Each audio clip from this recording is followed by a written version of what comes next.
94,000 शिक्षकों की दोबारा नियुक्ति का रास्ता एक बार फिर से साफ हो गया है। बिहार सरकार इन सभी शिक्षकों को जल्द ही नियुक्ति पत्र बांटने वाली है। शिक्षकों की काउंसलिंग की तारीख भी तय की जा चुकी है। पटना हाईकोर्ट के निर्देश पर गुरुवार तक दिव्यांग शिक्षक अपना आवेदन करेंगे। बुधवार को शिक्षा विभाग ने प्रारंभिक स्कूलों के लिए 2 अंतिम नियोजन शेड्यूल तैयार कर लिया। 5 जुलाई से 9 अगस्त के बीच प्रारंभिक स्कूलों के लिए चयनित सभी अभ्यर्थियों की नियुक्तियां कर ली जाएंगी। शिक्षा मंत्री विजय कुमार चौधरी ने बताया कि 5 जुलाई से प्रारंभिक शिक्षकों की नियुक्ति आरंभ हो जाएगी। ये भी कहा कि बुधवार शाम तक मिली रिपोर्ट के मुताबिक राज्य के बहुत कम नियोजन इकाइयों में दिव्यांग अभ्यर्थियों के आवेदन आए हैं। विभाग ने नियोजन इकाइयों को 2 श्रेणियों में बांटकर अलग अलग नियोजन शेड्यूल बनाए हैं। पहली श्रेणी उन नियोजन इकाइयों की है जहां दिव्यांगों ने आवेदन नहीं किए। दूसरी श्रेणी की नियोजन इकाइयां वैसी हैं जहां पर दिव्यांगों के आवेदन आए हुए हैं। बकौल शिक्षा मंत्री दिव्यांगों के आवेदन नहीं आने वाली नियोजन में से 5 जुलाई को नगर निकाय नियोजन इकाइयों में, 7 जुलाई को प्रखंड नियोजन इकाइयों में और 12 जुलाई को पंचायत नियोजन इकाइयों में शिक्षक बहाली के लिए चयनित अभ्यर्थियों की फाइल काउंसलिंग होगी। इन इकाइयों में अभ्यर्थियों की मेधा सूची पहले से तैयार है। वहीं जिन नियोजन इकाइयों में दिव्यांगों के आवेदन आए हैं वहां 2 अगस्त को नगर निकाय पहले से तैयार है। वहीं जिन नियोजन इकाइयों में दिव्यांगों के आवेदन आए हैं वहां 2 अगस्त को नगर निकाय नियोजन इकाइयों में, 4 अगस्त को प्रखंड नियोजन इकाइयों में और 9 अगस्त को पंचायत नियोजन इकाइयों द्वारा फाइनल काउंसलिंग कराई जानी है। शिक्षा मंत्री ने बताया कि काउंसलिंग के दौरान अभ्यर्थियों के प्रमाण पत्रों की जांच के साथ ही नियुक्ति पत्र भी बांट दिए जाएंगे।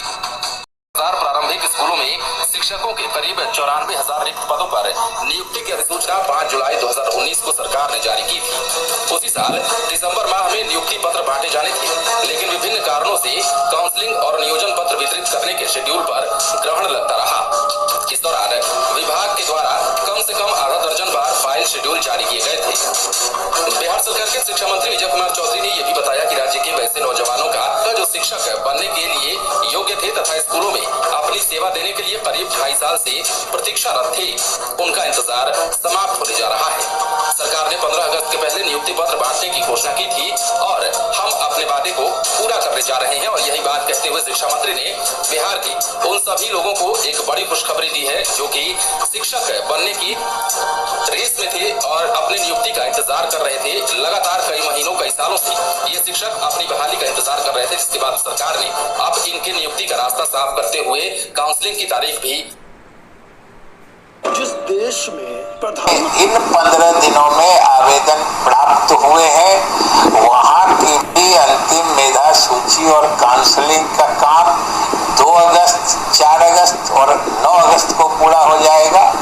और जहां पे नहीं आया है वहां पे मतलब जो पहले के आवेदन है उसी के आधार पर काउंसलिंग होनी है। वो हम लोग 5 जुलाई, 7 जुलाई और 12 जुलाई को करने जा रहे हैं। इससे ज्यादा त्वरित गति से निर्णय या अंतिम नीति पर नहीं पहुंचा जा सकता। मार्च को जब माननीय शिक्षा मंत्री जी और अपर मुख्य सचिव संजय कुमार जी शिक्षा विभाग के रिजल्ट को जारी कर रहे थे तो उन लोगों ने ये कहा था कि जितनी सीटें हैं उससे कम लोग क्वालिफाई किए हैं, इसलिए लगभग सबकी नौकरी पक्की है।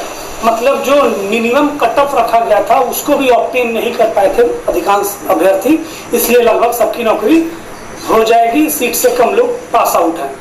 लेकिन जब 21 जून को रिजल्ट प्रकाशित किया गया इन 3 सब्जेक्टों का, तो उसके साथ एक मेरिट लिस्ट जारी की गई जिसमें अधिकांश पास जो कैंडिडेट हैं, जो क्वालिफाई थे, वो उससे बाहर हो जाते हैं।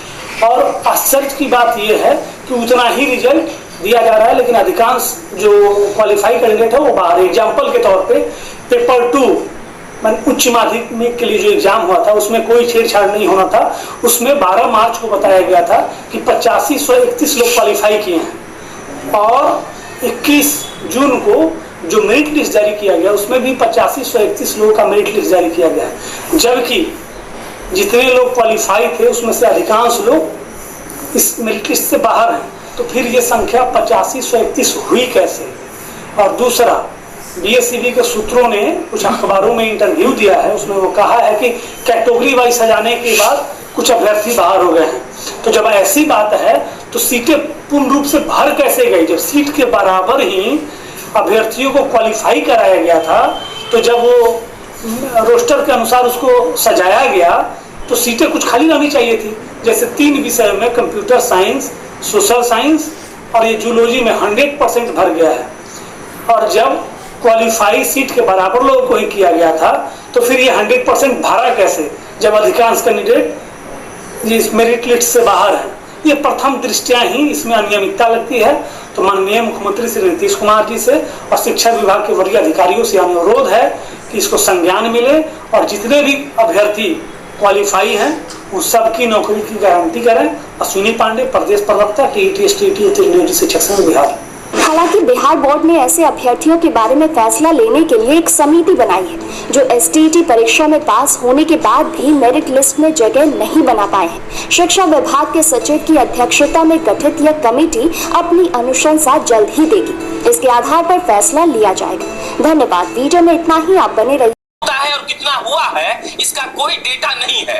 हम सिर्फ ये वादा करते हैं, हम मतलब कि हमारी सरकार है, और ये कहते हैं कि हम बिहार के बच्चों के लिए बढ़िया शिक्षक का व्यवस्था कर रहे हैं। शिक्षक के भर्ती के लिए एग्जाम भी होता है, लेकिन वही शिक्षक क्या कर पाता है और उस शिक्षक को क्या मिलता है ये किसी को नहीं पता। शिक्षक की जब बहाली होती है तो उसे नियोजित का नाम दे दिया जाता है। हमारे यहाँ परमानेंट बहाली नहीं होती है। और उससे बड़ी बात तो ये है कि हमारे बिहार में इस बात का रिकॉर्ड है कि हम कहीं भी शिक्षक की बहाली निकालेंगे, अगर मामला कोर्ट नहीं जाएगा तो बहाली नहीं होगी। हमें बिना कोर्ट के मजा आता ही नहीं है। और इस सब कुछ का परिप्रेक्ष्य अभी के एसटीईटी के जो रिजल्ट आए हैं उससे आप समझ सकते हैं। आप समझ सकते हैं कि मेरिट लिस्ट से बाहर जो छात्र हैं वो उन्होंने कल मार्च किया, पुलिस ने उनको इको पार्क के पास रोक लिया। और उसके बाद अभी की खबर हम आपको देने आए हैं। शिक्षा मंत्री विजय कुमार चौधरी ने कहा है 5 शिक्षा के शिष्टमंडलों से बात करने के बाद कि हम उन लोगों को भी नौकरी देंगे जो मेरिट लिस्ट में नहीं है। मतलब जिस बात पर हो हल्ला हो रहा था उसको विजय कुमार चौधरी ने आकर साफ कर दिया और कहा कि जिन बच्चों को मेरिट लिस्ट से बाहर रखा गया है वो परेशान ना हो। लेकिन इस पे एक सवाल उठता है। सवाल ये कि हर बार बहाली के लिए बच्चों को रोड पर क्यों आना पड़ता है। सवाल ये कि जब बहाली हो जाती है तो उसका 10 प्रोसीजर अलग से क्यों लगाया जाता है। सवाल ये कि जब हम चाहते हैं कि बिहार के बच्चों को अच्छी शिक्षा मिले तो मेरे साथ मोहित बैठे हैं। मोहित लगातार पिछले 3 दिन से मोहित और वरुण ग्राउंड पर जाकर मोहित इन हाउस ही एसटीईटी को कवर कर रहे थे। अभी बयान आ गया है शिक्षा मंत्री का कि अब परेशान नहीं हो, तो अब इस हो जाएगा लगता है आपको। अब शिक्षा मंत्री साहब तो उस समय भी कहे थे कि जब मार्च के समय में जब परिणाम आया था विषयों का तो उसमें भी उन्होंने कहा था कि कोई बाहर नहीं होगा, लेकिन सब लोग बाहर हो गए। क्या है 94 शिक्षक वाला भी रोड पे है, सब ये लोग भी रोड पे है सब। तो इसका मतलब आप क्या समझ पा रहे हैं बिहार की शिक्षा व्यवस्था के बारे में। हमें तो लग रहा है कि बिहार सरकार के किसी मंत्री को या फिर जो भी संभाल रहा है पूरा, उनको एक बार कहना चाहिए अपने अधिकारियों से कि हमें कुछ डेटा दे दो कि 10 साल में जो हमने भर्ती कराया है सरकारी उसमें से कितना मतलब साफ सुथरा हो गया है, कोर्ट में नहीं गया। उनको पता चल जाएगा कि कैसे भर्ती हो पाता है बिहार में। मुद्दा समझाइए क्या हुआ था एग्जैक्टली।